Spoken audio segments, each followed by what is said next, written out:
नमस्ते। थर्ड आई में आपका स्वागत है। राहुल गांधी के ऊपर ताबड़तोड़ पार्टी, सरकार, मतलब जो जो साधन है हाथ में, उन सब से हमला किया जा रहा है।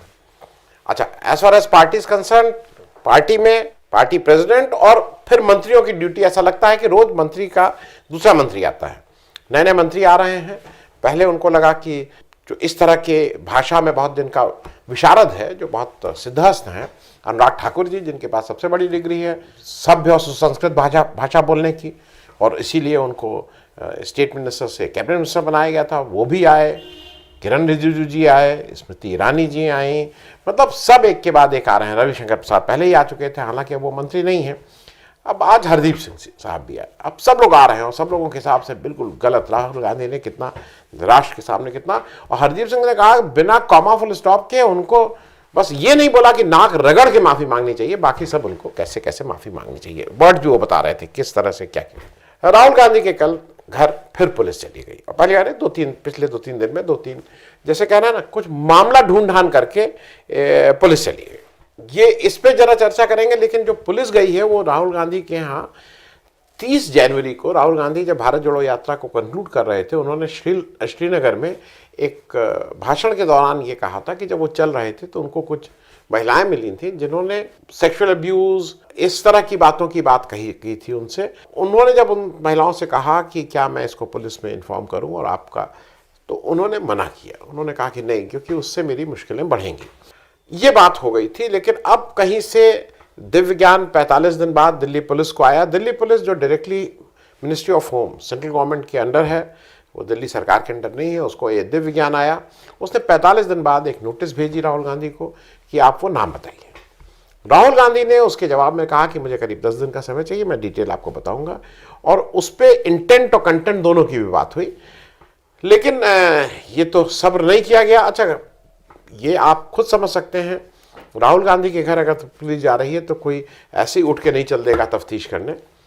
कहाँ से डायरेक्शन हो रहा है और किसके अप्रूवल और किसके डायरेक्शन से जा रहा है, इसमें कोई मतलब इसमें कोई ढकी छुपी चीज़ नहीं है। खैर, ये संडे की सुबह उनके घर पहुंच गए, वहाँ इन्होंने राहुल गांधी से मुलाकात की और फिर उनसे कहा कि आप वो नाम दीजिए, क्योंकि ऐसे लोगों से हम कुछ प्रोटेक्शन देना चाहेंगे, इत्यादि इत्यादि। उनका ये कहना था कि इस तरह की महिलाओं के साथ जो हुआ वो प्रोटेक्शन देना चाहेंगे। प्रोटेक्शन के नाम पे याद दिला दूं, गुजरात में इनके अपने ही गृह मंत्री थे जिनका टिकट उस समय मोदी जी ने काट दिया था 2002 के इलेक्शन में, और उन्होंने कुछ बातें एक कमीशन के सामने गोधरा के हत्याकांड को लेके कही थी। उसको ये डिफेंडिंग, इनके अपने आरएसएस के वर्कर एल.के. आडवाणी साहब के बाद खास हरेन पांड्या की हत्या हो गई थी, ये सरकार नहीं बचा पाई थी। डबल इंजन सरकार थी, केंद्र में भी बीजेपी की सरकार थी वहां, और केवल बचा ही नहीं पाई, आज तक उसका खुलासा भी नहीं कर पाई कि उनकी हत्या कैसे हुई। तो ये जो विश्वास है कि ये इनके ऊपर विश्वास करना बहुत कैसे किसी को विश्वास होगा। मैं इस पे आगे बढ़ूं और फिर कल एक हमारे प्रधानमंत्री मोदी जी के इंडिया टुडे के कॉन्क्लेव में गए और वहां उनकी भाषा को लेके लोग मजाक उड़ा रहे हैं। मुझे वो अच्छा नहीं लगा है। भाषा जो उन्होंने की, अंग्रेजी टेलीप्रॉम्प्टर से वो पढ़ रहे थे अपना भाषण। उस टेलीप्रॉम्प्टर में जैसा होता है, वो मिसेज एमआरएस को वो एमआरएस बोलने पढ़ने लगते हैं, वो कई बार हुआ है। लेकिन उसमें जिस तरह से उनका ट्विटर और उस पर वो लगा रहा है, वो बिल्कुल गलत बात है। खैर, मैं उस पर आऊंगा, लेकिन उसके पहले मैं एक रिपोर्ट आपके साथ साझा कर लूं। ये बीबीसी की रिपोर्ट है, 13 सितंबर 2022 को पब्लिश हुई थी। मैं लिंक दे रहा हूं, आप देखना चाहिए तो पूरी डिटेल रिपोर्ट पढ़ लीजिएगा। ये रिपोर्ट में साफ साफ लिखा है कि 2014 से अभी तक क्राइम अगेंस्ट वुमेन में लगातार वृद्धि हो रही है। और उन्होंने उस रिपोर्ट में यह भी बताया गया है कि 2020 को छोड़कर, जब कोविड के कारण ऐसा लगता है कि जो डेटा कलेक्शन था वो प्रभावित हुआ था, बाकी सारे सालों में ये वृद्धि लगातार दिखाई दे रही है। क्राइम अगेंस्ट वुमेन में 6 साल में 2016 के मुकाबले 2021 के जो डेटा आए हैं उसमें 26.35% की बढ़ोतरी है। ये मैं बैकग्राउंड इसलिए बता दे रहा हूं कि ये वो सरकार है जो कितनी संवेदनशील है महिलाओं के प्रति, ये आपको जरा समझने में आसानी हो जाएगी। उसी रिपोर्ट में कहा गया है कि भारत को रेप कैपिटल ऑफ वर्ल्ड कहते हैं, और क्योंकि उन्होंने कारण 2 बताए हैं। इसका ये कारण नहीं केवल यहां ज्यादा नंबर और वो, इसका बड़ा कारण यह है कि victims and survivors are treated stigmatized by the society. उनके ऊपर एक दाग लगता है और उनको समाज जो है वो ठीक ढंग से ट्रीट नहीं करता है। And often shamed by police and judiciary to.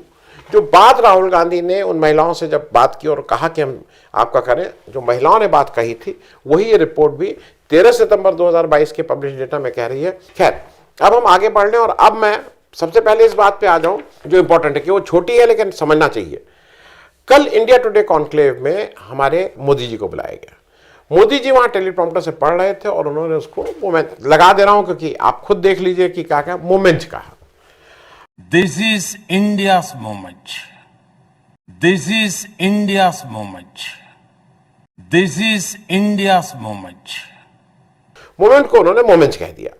मुझे थोड़ा इस पे आपत्ति है। आपत्ति इस बात की है कि देखिए, हम सब लोग कोई अंग्रेजी देश में तो रहते नहीं है, अंग्रेजी पढ़े हैं। अच्छा, मोदी जी का हरदम ये थोड़ा रहता है ना, वो अंग्रेजी यूज करना चाहते हैं और उनकी अंग्रेजी अच्छी भी है। वो कई जगह जाके कई देशों के इतने राष्ट्राध्यक्षों से मिलते हैं तो उनकी अंग्रेजी, मानी हुई बात है कि उनका एक्सपोजर हमसे आपसे ज्यादा है। जब मेरे उस पर कई बार मैं करता हूं तो लोग हंसी उड़ाते हैं कि साहब वो वॉक्सवैगन नहीं होता है, वो फॉक्सवैगन होता है। अरे भाई ठीक है, हम गंवार मान लीजिए, हमें लिखा जाता है वॉक्सवैगन तो हम पढ़ते हैं वॉक्सवैगन।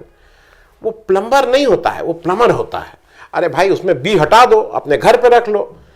तो उसी तरह से मोदी जी की क्या गलती, अगर वो टेलीप्रॉम्प्टर पे मान लीजिए आ रहा था। अच्छा, एक जो सबसे जो अजीब सी बात हुई, श्वेता सिंह जी ने, आज तक वाली ने, उन्होंने उस टेलीप्रॉम्प्टर की तस्वीर लगा दी। ये कैसे हिम्मत की? ये मतलब एक कोई पदक जो अवार्ड अभी दिया जा रहा है, कल परसों उसकी वो है, कुछ अवार्ड दिए जा रहे हैं पत्रकारिता के, उसमें जरूर एक श्वेता सिंह को ये अवार्ड मिलना चाहिए, ऐसा मुझे लगता है। तो अगर उन्होंने वहां ये मोमेंट्स कह दिया तो उसमें क्या हंसी उड़ाने की जरूरत है? ठीक है, हिंदी, हम लोग हिंदुस्तानी आदमी है, हम लोग उसको अंग्रेजी को जैसे बोलते हैं, आप समझ गए ना कि वो क्या कहना चाह रहे हैं, भावनाओं को समझिए, ठीक है। लेकिन जो ज्यादा बड़ी बात है और जिसमें मुझे अब आपत्ति है इंडिया टुडे से, जब आप कॉन्क्लेव करते हैं तो कॉन्क्लेव में ऐसा माना जाता है कि आप ज्वलंत मुद्दों को उठाते हैं और उस पर एक विमर्श करते हैं। देश के मुद्दे, देश के प्रश्न, देश की समस्याएं कौन उठाने का जिम्मा है? एक तरह से मीडिया और लोकतंत्र में विपक्ष का यह काम है। सरकार तो कहेगी हमने अच्छा किया, लेकिन वहां पे मोदी जी को बुलाया जाता है, लेकिन राहुल गांधी को इंडिया टुडे के कॉन्क्लेव में नहीं बुलाया जाता है। ये इंपॉर्टेंट है। दूसरा, कॉन्क्लेव का मतलब आप क्या समझते हैं? भाई मैंने भी कॉन्क्लेव कराए हैं, मैंने कई कॉन्क्लेव में खुद कराए हैं, कई कॉन्क्लेव में इनडायरेक्टली इन्वॉल्व रहा हूं। कॉन्क्लेव का मतलब होता है कि मैं अपनी एक बात कहता हूं, एक टॉपिक होता है, उस पर लोग अपनी अपनी बात कहते हैं और फिर प्रश्न और उत्तर होता है। आप प्रश्न पूछते हैं आपको इसके बारे में, तो फिर मैं अपनी राय स्पष्ट करता हूं। तो कॉन्क्लेव तो हुआ नहीं, ये तो स्पीच थी, कोई प्रश्न तो लेते नहीं है। तो स्पीच थी तो इतना तामझाम करके वहां सबको बुलाने की क्या जरूरत थी?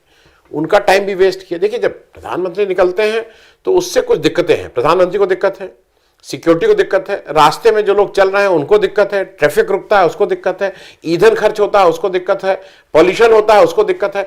तो आप ये सब की जगह घर पे ही जाके रिकॉर्ड कर लिए होते, यहां बढ़िया से ले आके उसकी रिकॉर्डिंग दिखा दिए होते। ये स्पीच सामने लाके करने की क्या जरूरत थी? ये इंडिया टुडे से मैं इसलिए पूछ रहा हूं कि मुझे लगता है कि अगर कॉन्क्लेव में प्रश्न उत्तर नहीं हो रहा है तो उसका कोई बहुत मतलब नहीं हो। दूसरा, जो राहुल गांधी का है ना कि उनको कहां कहां रोकेंगे। जब राहुल गांधी को जेएनयू जाते हैं और वहां जेएनयू जाके उनको कोई वो नहीं भाषण, तो जेएनयू के में जो हुआ उसके सपोर्ट में जाके जब खड़े होते हैं तो हमारे अभी के हाल के प्रेस कॉन्फ्रेंसेस में कितने मंत्रियों ने कहा कि वो टुकड़े टुकड़े गैंग यूनिवर्सिटी में गए, टुकड़े टुकड़े गैंग यूनिवर्सिटी में।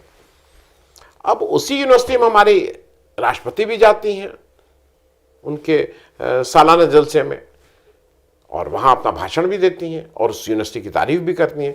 तो समझ में नहीं आता है कि टुकड़े, जब राहुल गांधी जाते हैं तो टुकड़े टुकड़े गैंग हो जाता है, जब राष्ट्रपति जाती हैं तो वो देश का सबसे प्रतिष्ठित यूनिवर्सिटी हो जाती है। खैर, एक चीज मुझे जो लगती है कि ये राहुल गांधी को कहां कहां रोकेंगे। अब आप ममता बनर्जी को रोक सकते हैं, बिल्कुल स्पष्ट है।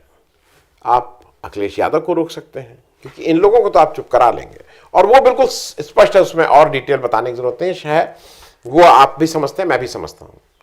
राहुल गांधी मान ही नहीं रहे हैं, चुप ही नहीं हो रहे हैं। कैसे डराया जाए उनको, कैसे धमकाया जाए, क्या कौन सा ऐसा, क्योंकि बाकी लोगों के लिए तो अलग अलग लोगों, नहीं एक दवा तो सबको काम कर रही है, वो ईडी और सीबीआई का इंजेक्शन तो बहुत वो है, करीब करीब 99% नेताओं को से उसका काम हो जाता है। कुछ नेता उसके बियॉन्ड है, नहीं मानते हैं तो उनका भी काम हो जाता है, कुछ और कुछ ताकत की दवा दे दी जाती है कि भाई आप इससे कर लीजिए तो आप शक्तिवर्धक हो जाएंगे, आपके साधन संपन्न हो जाएंगे। ये एक अकेला व्यक्ति है हिंदुस्तानी राजनीति में जो मैनेज नहीं हो रहा है। तो इसका तो अब रिसर्च चल रही है बहुत कस कस के, बार बार नए नए प्रयोग हो रहे हैं कि अब ये भेजो तो ये काम करेगा, ये भेजो वो। जब आप नए वायरस की खोज करते हैं, रखते हैं कि इसका एंटीडोट क्या बनेगा, वो कोशिश हो रही है। एक एंटीडोट है, सेम तरह का वायरस आप लेते जाइए। अब दिक्कत क्या है कि आपके पास कोई राहुल गांधी जैसा कोई व्यक्ति आपको मिलता ही नहीं है। तो अगर कोई आपके यहाँ राहुल गांधी जैसा व्यक्ति हो जो प्रश्न पूछे, जो ईमानदार हो, जो पढ़ा लिखा हो, इस तरह की बातें कर रहा हो, तो आप उसको निगेट कर सकते हैं। अब एक चीज और है कि उसमें कहा जा रहा है कि औरत का नाम बताइए, जो मुझे लग रहा है अल्टीमेटली वो कोशिश ये कर रहे हैं, जो लॉन्ग टर्म प्लान मुझे लग रहा है, जो भी उनके एडवाइजर हो सरकार के, भाजपा पार्टी के, कि राहुल गांधी को कॉर्नर ये करिए, देखिए वो उन औरतों का नाम नहीं बता रहे हैं, उससे कोई फर्क नहीं है। उसमें कोई क्रिमिनल केस या क्रिमिनल ऑफेंस ऐसा बनाइए कि, क्योंकि मुझे बहुत जानकारी नहीं है कि लॉ में क्या ये, जैसे अगर आपने कहीं एक्सीडेंट देखा, जितना मैं समझता हूं, और अगर आप वहां से निकले आपने एक्सीडेंट देखा है, तो मेरे हिसाब से आपको आगे जाके रिपोर्ट करना कानूनी रूप से शायद जरूरी है, और इसीलिए कहा जाता है कि आपसे पूछा नहीं जाएगा कि आप कौन है और क्या नाम है, क्योंकि आपकी जिम्मेदारी है। और अगर आप ये रिपोर्ट नहीं करते हैं तो आपको दोषी माना जाएगा, क्योंकि अगर उस व्यक्ति की कुछ उसके साथ हादसा होता है तो शायद उस तरह का कोई एक क्लॉज निकाला जाएगा कि आपने उन महिलाओं का अगर रिपोर्ट नहीं किया। लेकिन मुझे ज्यादा जरूरी लगता है, एक कंपैरिजन में सिर्फ आपको याद दिलाने के लिए कर दूं, कुमार विश्वास साहब ने बताया था ना कि जब उनके सामने केजरीवाल साहब ने आतंकवादियों से, सेपरेटिस्ट से क्या क्या के बारे में क्या क्या कहा था कि वो एक दिन, तो आप कुमार विश्वास के ऊपर भी तो फिर पूछना पड़ेगा ना कि सेपरेटिज्म और इस तरह की अगर बातें कहे थे तो उन्होंने उस समय क्यों नहीं पुलिस के पास आए थे। और मैं सत्ता पक्ष के लोगों की तो बात नहीं कर रहा हूं, कितने कहां कहां क्या बोलेंगे उसका तो कोई अंत नहीं है।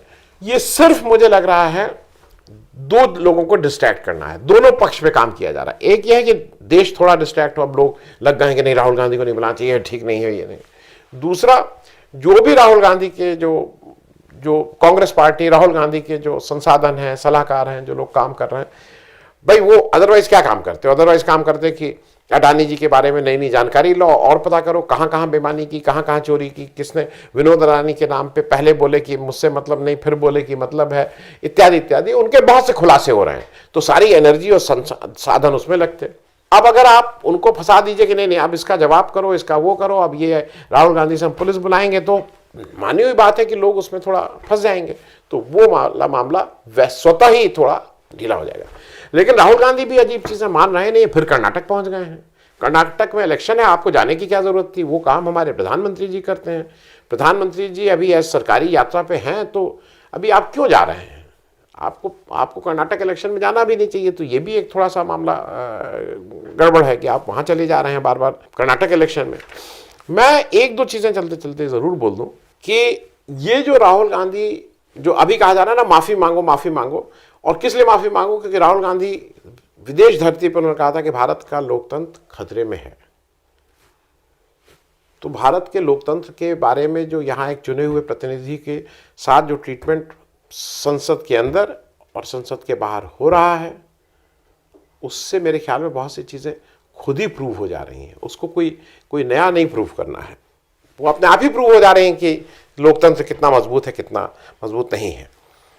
और एक चीज जो कल कांग्रेस की तरफ से शायद सिंघवी साहब ने कही है, उनका कहना यह है कि देखिए ऐसा ना कि अगर आप बात पकड़ने लगेंगे, एक आदमी 150 दिन 140 दिन जो भी उन्होंने भारत जोड़ो यात्रा कर रहा है, 4000 किलोमीटर चल रहा है, लाखों लोगों से मिल रहा है, अब उससे इस समय अगर और ये एक्सपीरियंस होता है, आदमी कोई भी निकलता है अपने अनुभव कहता है, तो अब आप उस अनुभव को पकड़ लें और कहें कि नहीं वो अनुभव पे आपने वहां बोला तो उसका नाम बताइए और वो दिल्ली पुलिस आकर जाए उसके लिए, ये चलिए ठीक है।